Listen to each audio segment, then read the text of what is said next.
Hello friends, welcome to my science grow MCQ channel. तो आज हम केमिकल इक्वेशंस एंड रिएक्शंस का part 18 करेंगे। तो चलिए देखते हैं क्वेश्चन नंबर 1 की तरफ। तो सबसे पहले मैं आपको बता दूं कि विदाउट एमसीक्यू प्रैक्टिस आप किसी भी एग्ज़ाम में 100% स्कोर नहीं कर सकते हैं। अगर आपने मेरे दिए हुए एमसीक्यूज़ को अगर आपने प्रैक्टिस कर लिया तो आपका जो चैप्टर है वो 98% आप स्कोर कर सकते हैं। 98% आपका प्रिपरेशन हो जाएगा।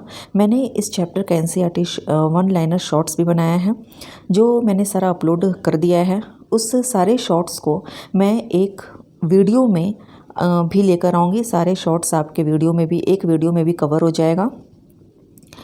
दूसरा ये कि जो कुछ एक्टिविटीज़ बचे हैं उसको भी मैं करवा दूँगी। एक्टिविटीज़ का अलग मैं शॉर्ट्स या वीडियो बनाऊँगी, तो वहाँ से आप देख सकते हैं। तो कुल मिलाकर एक चैप्टर का मैंने एनसीईआरटी के एक एक लाइन से क्वेश्चन उठाकर मैंने आपको बताया है। ढेर सारे मैंने एमसीक्यूज़ प्रैक्टिस करवा रही हूँ मैं। पार्ट 20 तक ये चैप्टर कंप्लीट हो जाएगा। इट मीन्स कि पार्ट 18, 19 एंड 20 अभी बचा हुआ है एंड एक्टिविटीज़ भी करवा दूँगी। तो इस तरह से एक एक चैप्टर लेकर मैं क्लास 6 to 10 जो है वो सारे चैप्टर्स को कवर करवा दूँगी। अब ये सारे चैप्टर्स करने के बाद आप खुद देखेंगे कि किस तरह से आप क्वेश्चंस को समझ पाते हैं एंड अच्छे नंबर स्कोर कर पाते हैं। आप कोई सा भी एग्ज़ाम दे रहे हो, या तो आप स्कूल एग्ज़ाम्स का बोर्ड एग्ज़ाम दे रहे हो, या तो आप कॉम्पिटिटिव एग्ज़ाम्स दे रहे हो, चाहे टीचिंग हो, रेलवे हो, बैंकिंग हो। आप खुद ही देखोगे किस तरह से आप क्वेश्चन को कवर कर सकते हो। ठीक है, किस तरह से आप क्वेश्चन में स्कोर कर रहे हो। तो चलिए फ़िलहाल तो हम पार्ट 18 करते हैं एंड उसका क्वेश्चन नंबर 1 देखते हैं। क्वेश्चन नंबर 1 में lead sulphate plus ammonium hydroxide give rise to ammonium sulphate plus lead hydroxide. ठीक है, तो ये रिएक्शन किस टाइप का रिएक्शन है? क्या ये न्यूट्रलाइजेशन है, क्या ये डिस्प्लेसमेंट है, क्या ये डिकम्पोजिशन है, या डबल डिस्प्लेसमेंट है? तो अगर मैं वर्ड जो हमने क्वेश्चन नंबर 1 में दिया है, एक वर्ड फॉर्म में मैंने रिएक्शन दिया लेड सल्फेट, तो आपका जो प्रोडक्ट में क्या मिल रहा है? Ammonium sulphate. फिर रिएक्टेंट क्या है हमारा? Ammonium hydroxide. तो प्रोडक्ट क्या मिल रहा है? Lead hydroxide. तो यहाँ पर आप देख सकते हो कि दोनों ही रिएक्टेंट जो हैं वो अपने आयंस को एक्सचेंज करके न्यू कंपाउंड्स फॉर्म कर रहे हैं। तो दो रिएक्टेंट्स अपने आयन को एक्सचेंज कर रहे हैं, तो दो डिस्प्लेसमेंट हो रहा है। That's why double displacement reaction ये कहलाएगा। एक्सप्लेनेशन में आप देख लो, वर्ड्स को मैंने केमिकल रिएक्शंस में कैसे एक्सप्रेस करा है। लेड सल्फेट यानी PbSO4, ammonium hydroxide means NH4OH, ammonium sulphate means NH4 का whole 2SO4 and lead hydroxide means PbOH का होल 2। तो कुछ कुछ रिएक्शंस यानी जो भी रिएक्शंस मैं करवा रही हूँ बहुत ही ज़्यादा इंपॉर्टेंट है। आप ये सारे रिएक्शंस का प्रैक्टिस ज़रूर कर लेना।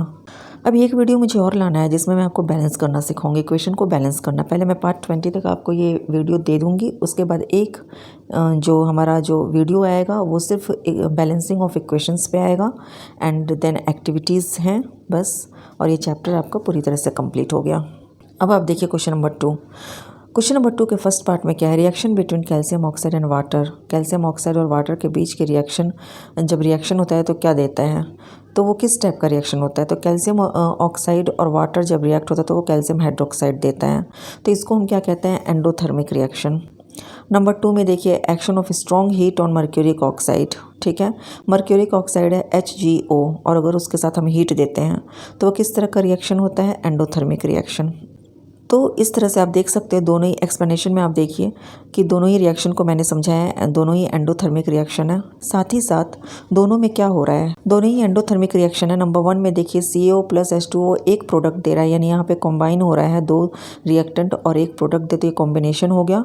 और नंबर 2 में देखिए हीट एब्जॉर्ब होकर वो डिकम्पोजिशन हो रहा है। मर्क्यूरिक ऑक्साइड का डिकम्पोजिशन हो रहा है किस तरह, किस चीज़ से? तो हीट से, तो इसलिए ये डिकम्पोजिशन हो गया। तो हमारा जो करेक्ट ऑप्शन होगा वो होगा ऑप्शन नंबर बी। नंबर 1 में कॉम्बिनेशन, नंबर 2 में डिकम्पोजिशन। तो चलिए हम क्वेश्चन नंबर 3 देखते हैं। Name the type of following chemical reaction. जो ये केमिकल रिएक्शन दिया हुआ है NH4Cl give rise to NH3 plus HCl, ये कौन सा रिएक्शन है? डिकम्पोजिशन या डिस्प्लेसमेंट या कॉम्बिनेशन या सिंथेसिस है? तो मैं आपको पहले ही बता चुकी हूँ, जब एक रिएक्टेंट दो या दो से अधिक प्रोडक्ट दे तो उसको कहते हैं डिकम्पोजिशन। तो आंसर क्या होगा हमारा? Decomposition reaction. और डिकम्पोजिशन जो है एक्सप्लेनेशन में देखिए, डिकम्पोजिशन को मैं डीप में समझाएं। डिकम्पोजिशन जो है उसको क्या चाहिए? किसी भी रिएक्टेंट को तोड़ने के लिए, बॉन्ड तोड़ने के लिए उसको या तो हीट चाहिए, लाइट चाहिए, इलेक्ट्रिसिटी चाहिए। ठीक है, अब चलते हैं क्वेश्चन नंबर 4 की तरफ। Name the type of following chemical reaction. अब ये जो केमिकल रिएक्शन दिया हुआ है PbO2 plus SO2 give rise to PbSO4, ठीक है। तो ये किस टाइप का रिएक्शन, ये क्या न्यूट्रलाइजेशन है या डबल डिस्प्लेसमेंट है या डिस्प्लेसमेंट है या कॉम्बिनेशन है। तो यहाँ पर आप देख सकते हैं कि दो रिएक्टेंट जो कंबाइन होकर एक प्रोडक्ट दे रहा है, तो इसको कॉम्बिनेशन रिएक्शन कहते हैं, ठीक है। तो एक्सप्लेनेशन में आप देख सकते हैं सिंथेसिस रिएक्शन या डायरेक्ट कॉम्बिनेशन रिएक्शन एक तरह का केमिकल रिएक्शन है जिसमें कि दो या उससे ज़्यादा सिंपल सब्सटेंस कंबाइन होकर एक कॉम्प्लेक्स प्रोडक्ट फॉर्म करते हैं। रिएक्टेंट जो है वो एलिमेंट या कंपाउंड हो सकता है और प्रोडक्ट जो है वो ऑलवेज कंपाउंड होता है। ये भी आपको समझ में आना चाहिए कि रिएक्टेंट जो है वो एलिमेंट भी हो सकता है, कंपाउंड भी हो सकता है, लेकिन जो प्रोडक्ट बनेगा कॉम्बिनेशन रिएक्शन वो हमेशा कंपाउंड बनेगा। अब देखते हैं question number 5। CuO plus H2, CuO solid है, H2 गैस है, ये दे रहा है Cu solid plus H2O liquid. तो ये इस रिएक्शन में क्या रिड्यूस हो रहा है, क्या वाटर रिड्यूस हो रहा है या हाइड्रोजन रिड्यूस हो रहा है या कॉपर रिड्यूस हो रहा है, कॉपर ऑक्साइड। तो साफ साफ आपका यहाँ दिख रहा है कि कॉपर ऑक्साइड से सीधा कॉपर हो गया है ना। तो यहाँ पे कॉपर ऑक्साइड रिड्यूस हो रहा है, ठीक है। इस रिएक्शन में क्या हो रहा है, हाइड्रोजन जो है वो ऑक्सीजन को गेन कर ले रहा है और वाटर बना रहा है और इसलिए हाइड्रोजन ऑक्सीडाइज्ड हो जाएगा, जबकि दूसरी तरफ कॉपर ऑक्साइड जो है वो ऑक्सीजन को लूज़ कर दे रहा है और इसलिए कॉपर ऑक्साइड जो है वो रिड्यूस्ड होगा। अब हम देखते हैं क्वेश्चन नंबर 6।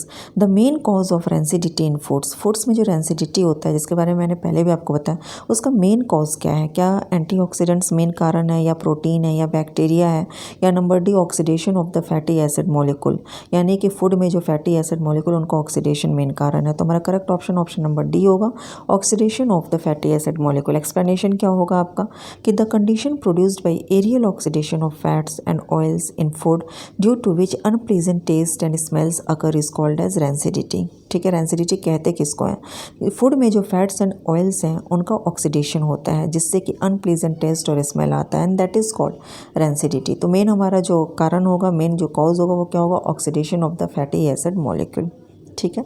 ये हमारा मेन कॉज होगा रेंसिडिटी इन फूड्स का। अब देखते हैं question number 7। A science teacher wrote 3 statements about rancidity. एक साइंस टीचर जो है वो 3 स्टेटमेंट देता है रेंसिडिटी के लिए। Number 1, when fats and oils are reduce they become rancid. जब फैट और ऑयल रिड्यूस हुए तो उसको रेंसिड कहते हैं। नंबर 2, चिप्स पैकेट में रेंसिडिटी जो है वो ऑक्सीजन से प्रिवेंट किया जा सकता है। नंबर 3, रेंसिडिटी जो है वो एंटीऑक्सीडेंट्स ऐड करके प्रिवेंट कर सकते हैं। तो आपको करेक्ट ऑप्शन जो है चूज़ करना है कि अगर एक साइंस टीचर ने 3 स्टेटमेंट दिया तो इसमें जो करेक्ट स्टेटमेंट है वो कौन सा है। तो ऑप्शन में हम देख सकते हैं कि हमारा जो करेक्ट स्टेटमेंट है वो ऑप्शन नंबर 3 है, rancidity is prevented by adding antioxidants. अब हम एक्सप्लेनेशन देखते हैं वो क्या कहता है। तो एक्सप्लेनेशन में आप देखिए दो ऑयल्स हैं, जो फूड में जो ऑयल और फैट्स है वो स्लोली ऑक्सीडाइज्ड हो जाता है और कुछ बैड स्मेलिंग कंपाउंड्स में कन्वर्ट हो जाता है जो कि बहुत सड़ा हुआ स्मेल देता है और इस प्रोसेस को हम रेंसिडिटी कहते हैं। रेंसिडिटी को हम कैसे प्रिवेंट कर सकते हैं, चिप्स पैकेट में ऑक्सीजन गैस नहीं नाइट्रोजन गैस को फिल किया जाता है एंड एंटीऑक्सीडेंट्स को हम ऐड कर सकते हैं। तो इससे क्या होता है कि रेंसिडिटी को हम प्रिवेंट कर सकते हैं। अब हम देखते हैं question number 8। The substances you start with are called. जिस सब्सटेंस से आप स्टार्ट करते हैं एक केमिकल रिएक्शन में, जिस सब्सटेंस से आप स्टार्ट करते हैं उसको क्या कहते हैं और जब केमिकल चेंज हो जाता है तो क्या कहते हैं, ठीक है। तो ऑब्वियसली केमिकल रिएक्शन में जहाँ से सब्सटेंस जो स्टार्ट करता है उसको रिएक्टेंट कहते हैं और जो केमिकल चेंज होता है और उसके बाद जो फॉर्म होता है उसको प्रोडक्ट कहते हैं। तो एक्सप्लेनेशन में आप देख सकते हैं कि एक रिएक्टेंट जो है वो एक ऐसा सब्सटेंस है that is present at the start of the chemical reaction. जब केमिकल रिएक्शन का स्टार्ट होता है तो वो प्रेजेंट होता है, दैट इज़ कॉल्ड रिएक्टेंट। और substances present to the left of the arrow के लेफ्ट में जो सब्सटेंस प्रेजेंट होता है केमिकल रिएक्शन या केमिकल इक्वेशन जिसमें भी, तो उसको हम प्रोडक्ट कहते हैं। प्रोडक्ट क्या होता है, product is a substance that is present at the end of a chemical reaction और substance to the right of the arrow is called products। यानी कि केमिकल रिएक्शन में जो एंड में जो हमें सब्सटेंस मिलता है उसको प्रोडक्ट कहते हैं, या फिर हम ये कह सकते हैं कि एरो के राइट हैंड साइड में जो सब्सटेंस मिलता है that is called product. For example आप देखो जिंक प्लस सल्फर क्या दे रहा है, जिंक सल्फाइड। तो इसमें क्या हो रहा है, रिएक्टेंट क्या है, zinc and sulphur, and zinc sulphide क्या है, तो प्रोडक्ट है। अब जो क्वेश्चन नंबर 9 है उसमें देखिए study the given figure carefully. आपको ये फिगर दिया गया और आप उसको केयरफुली आपको स्टडी करना है। तो चलिए पहले फिगर आप देख लीजिए। ये देखिए ये फिगर है, इस फिगर में आपको क्या दिख रहा है, एक आयरन नेल्स है, एक में तो ब्लू कलर्ड सॉल्यूशन और दूसरे में वो सॉल्यूशन जो है वो ब्लू से ग्रीन हो जा रहा है और जो टेस्ट ट्यूब का जो बॉटम है वहाँ पर ब्राउन रेड डिपोजिशन हो रहा है। तो अब आपको बताना है कि कौन सा रिएक्शंस यहाँ हो रहा है इस टेस्ट ट्यूब में।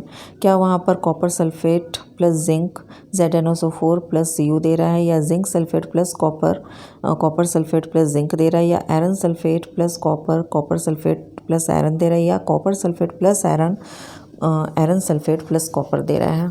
तो यहाँ पे हमारा करेक्ट ऑप्शन होगा कॉपर सल्फेट प्लस आयरन, हमें आयरन सल्फेट प्लस कॉपर दे रहा है। ब्लू कलर्ड सॉल्यूशन जो है वो क्या है, कॉपर सल्फेट सॉल्यूशन है, ठीक है। और आयरन जो है वो ज़्यादा रिएक्टिव होता है कॉपर से, इसलिए आयरन जो है वो कॉपर को डिस्प्लेस कर देगा कॉपर सल्फेट सॉल्यूशन से, और आयरन सल्फेट सॉल्यूशन फॉर्म करेगा जो कि ग्रीन कलर का हो जा रहा है। जो टेस्ट ट्यूब में ब्राउन रेड डिपोजिशन हो रहा है वो कॉपर है। तो इस तरह के रिएक्शंस को हम डिस्प्लेसमेंट रिएक्शन कहते हैं, क्योंकि यहाँ पर एक रिएक्टेंट जो है वो डिस्प्लेस हो रहा है, तो इसको सिंगल डिस्प्लेसमेंट रिएक्शन कहेंगे। अगर दोनों ही रिएक्टेंट के जो आयंस एक्सचेंज होते हैं तो इसमें डबल डिस्प्लेसमेंट रिएक्शन कहलाता। तो चलिए अब क्वेश्चन नंबर 10 देखते हैं। Magnesium ribbon is burnt in an atmosphere of nitrogen gas. Nitrogen gas का एक एटमॉस्फेयर आप समझ लो, ठीक है। तो वहाँ पर मैग्नीशियम रिबन को बर्न किया गया ताकि सॉलिड मैग्नीशियम नाइट्राइड जो है वो फॉर्म हो सके, ठीक है। तो ये कौन सा रिएक्शन है, क्या ये डबल डिस्प्लेसमेंट है, या डिस्प्लेसमेंट है, या कॉम्बिनेशन, या डिकम्पोजिशन है? तो हमारा करेक्ट ऑप्शन कॉम्बिनेशन रिएक्शन होगा। आप एक्सप्लेनेशन में जरा इक्वेशन देखिए जो केमिकल रिएक्शन हो रहा है। सबसे पहले तो हम मैग्नीशियम ले रहे हैं, मैग्नीशियम रिबन क्या है, सॉलिड है, देन नाइट्रोजन गैस है, ठीक है। तो ये जो इसके साथ अगर हम बर्न करें तो ये क्या दे रहा है हमें, मैग्नीशियम नाइट्राइड जो कि सॉलिड है। तो जब हम मैग्नीशियम को नाइट्रोजन के साथ रिएक्ट करेंगे तो एक कॉम्बिनेशन रिएक्शन जो है वो हो रहा है, क्योंकि ये जो दो रिएक्टेंट है मैग्नीशियम एंड नाइट्राइड, ये कंबाइन होकर सिंगल प्रोडक्ट दे रहा है जिसको हम मैग्नीशियम नाइट्राइड कहते हैं, ठीक है। और ये इक्वेशन से हमने शो भी किया है। तो इस तरह से हमारा पार्ट 18 जो है वो कंप्लीट हुआ, और पार्ट 19 एंड 20 कंप्लीट होने के बाद ये चैप्टर हमारा कंप्लीट हो जाएगा। तो अगर आपको मेरा ये वीडियो पसंद आया हो तो please like and subscribe my channel.